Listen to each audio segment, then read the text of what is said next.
बिस्मिल्लाहिर्रहमानिर्रहीम। Hello and अस्सलाम वालेकुम। मैं हूं हिना अजमीन, तो वेलकम करती हूं आपको अपने चैनल पर और साथ में आपका शुक्रिया अदा करती हूं क्योंकि आपने अपना कीमती वक्त निकाला मेरे वीडियो को देखने के लिए।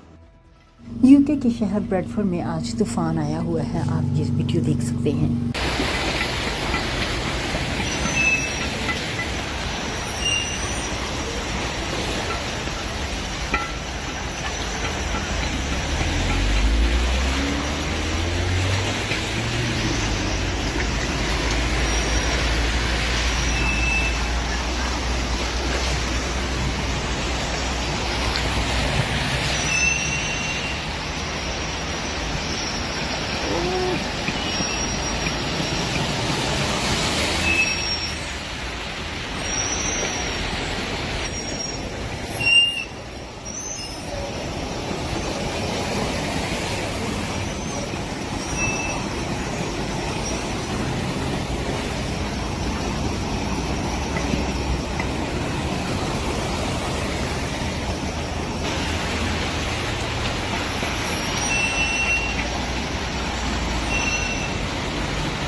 जाने से पहले अगर आपने मेरे चैनल को अभी तक सब्सक्राइब नहीं किया तो प्लीज़ काइंडली कर लीजिएगा और जी हाँ, अपना बहुत सा ख्याल रखिएगा, हमेशा हमेशा खुश रहिएगा।